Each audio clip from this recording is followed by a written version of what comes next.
So I want to thank you so much for coming. We really appreciate our friends driving from Dallas, Texas, and Columbus, Ohio, and Austin, Texas. And the Blues.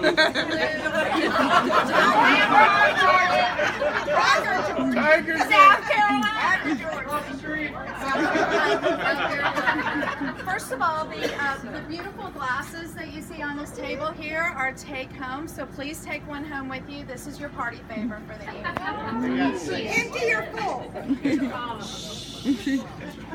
And then next, we also have a guest book at the front door that we would really like for you to sign, so that Bob and Woody have something to show for this party, besides the glasses and the memories. And again, I really appreciate you all coming. My Aunt Carol has a few words to say. My beautiful Aunt Carol. May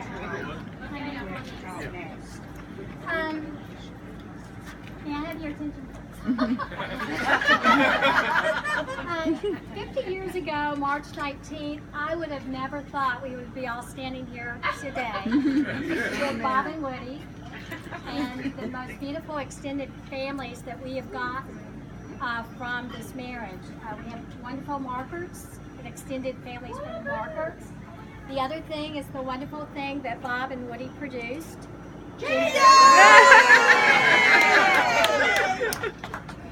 And the extended family of Peter. There's Peter. Peter, the Brusas, all the Brusas. And the ultimate of all of this is their wonderful great-granddaughter, Avery. So,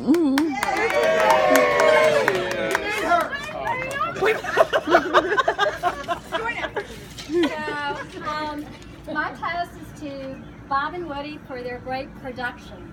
He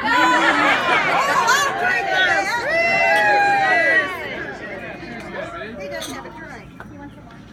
No, he doesn't drink. He doesn't drink, you know. Bob, let's hear it. Show a little love here. How about a little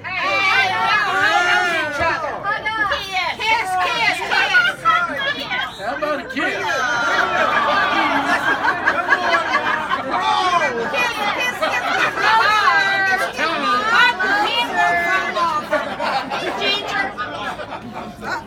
Uh-oh, here you go.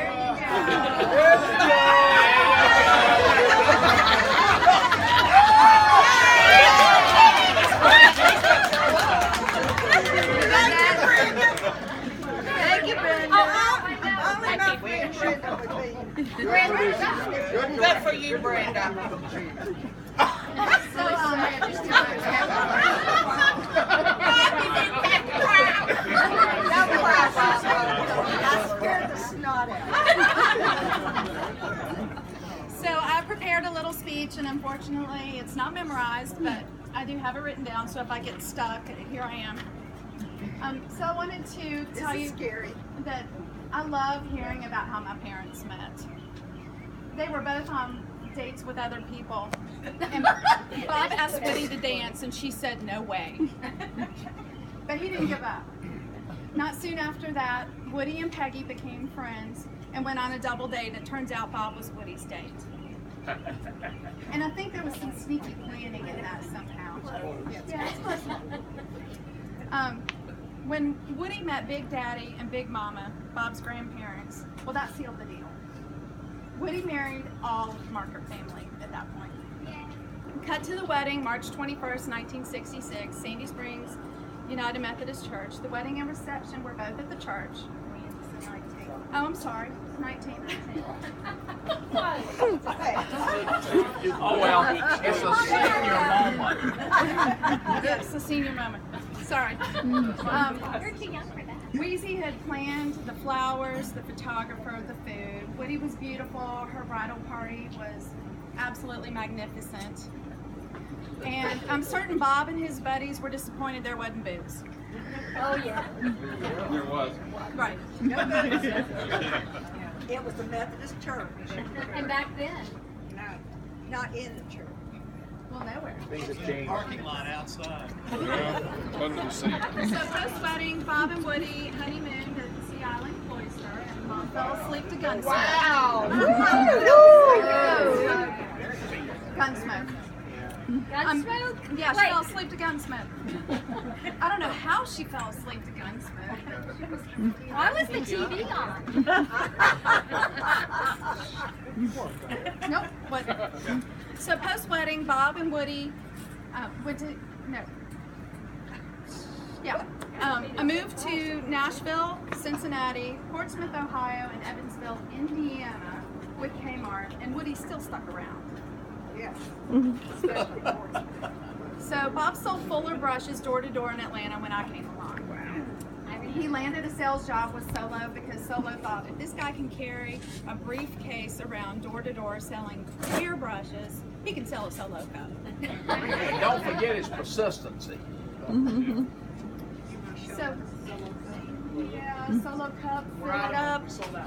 Pick up your Solo cup. Yeah.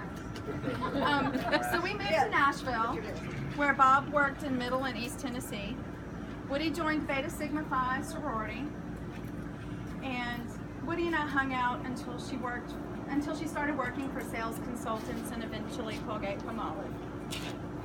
Between Solo and Colgate, we had the cleanest teeth and the fullest cups in Indianapolis.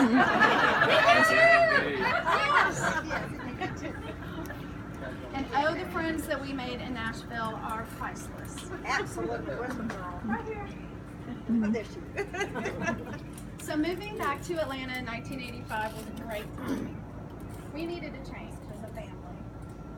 We lost Shorty Woodall just after that, and I grew my relationship with Daddy Jack, Mumsy, Weezy, and my Aunt Carol. I started over as a teenager in East Cobb with no friends when I got here. So after high school, I attended Young Harris College, which was my dad's alma mater. And then I finished at Kennesaw, and that's where I met Peter my last semester. The night You got a nice car. I did, actually. It was my favorite car. The night Peter and I met, we knew we were meant to be together because we came from the exact family foundation. Our parents were still married to each other, and we had the same family values. And just look at what our parents had instilled in us. And here we are on our first date, completely naive of what was going to happen after our first date. So I'd love to go on and share the story of Avery's birth and the grief of grandparents, but instead I want to share love with you. I mean, marriage is pretty amazing when you think about it. For two people who've lived together under the same roof for as long as you have is a big accomplishment. 50-year anniversaries have become extinct. May I just say one thing? No.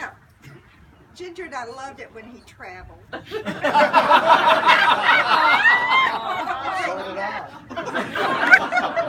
you can continue.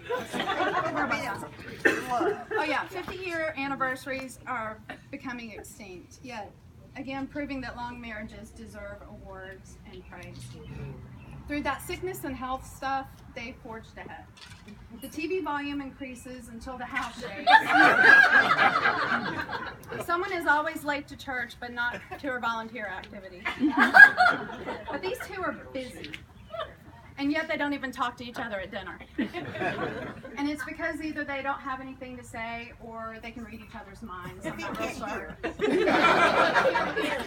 What? So I love this quote that I want to share with you. Love is like an earthquake, unpredictable, a little scary, but when the hard part is over, you realize how lucky you truly are. Oh, thank you. So cheers to Bob and Woody. Bob and Woody. I'd like to say something. I feel like I'm standing up and I need to say something. I don't have anything humorous to say, but Bob and I were, we were classmates at Young Harris. And Bob's got a distinct talent, and I was talking to some people earlier. He's kind of the glue that keeps people together. You know, maybe it'll be 4, 5, 8 years we haven't talked. My phone would ring, and he'd say, you know, let's go out for lunch, or let's do this, or let's do that. and then we'd get back together, maybe 3 or 4 years. Of course, I wasn't the one that called. It was always Bob. And he's kept several of us young Harris people connected over all the years. And I think that's kind of a rare trait in people today.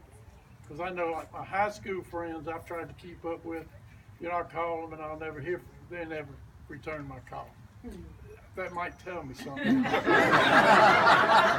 But anyway, Bob, he's that kind of guy, he keeps people together, and I've enjoyed having him as a good friend. Bob, you don't call me. Calls you a lot of things. Stepped in the back. So we actually have a wedding cake that we're gonna have Bob and Woody cut. Oh. Yeah, you had no idea that was gonna happen. No. It's okay. You did it once. Does he smear? No, on no, your all right, face. no. Yeah. Bob, we brought you some Tiger pajamas tonight. Hey,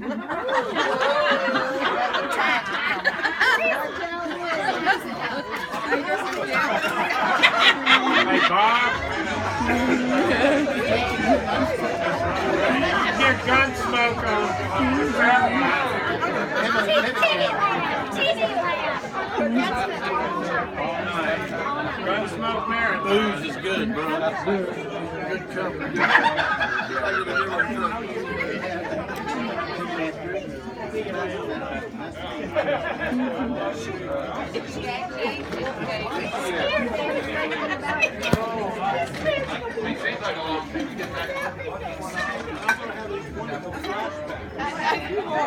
You got your original.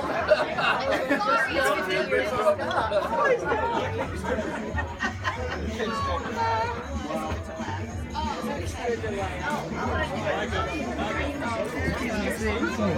Just tight here. No photo op. Hold on, right behind. Hey.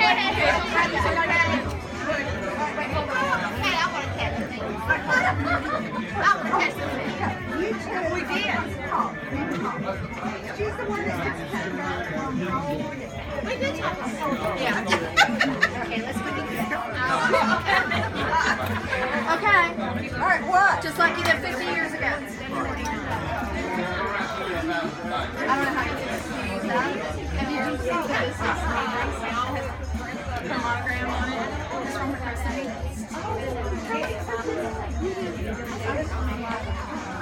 Okay, you guys have to hold hands. Got it? All right, we'll go down like this. And then we go like this. And then we go like this or something like that. Because it's not enough. Oh, And then you just have a bite. Okay? all right. How are you?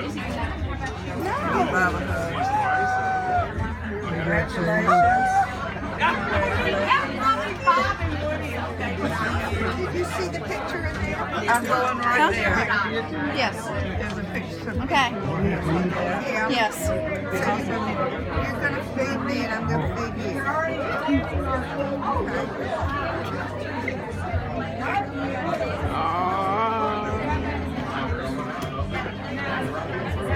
Good job.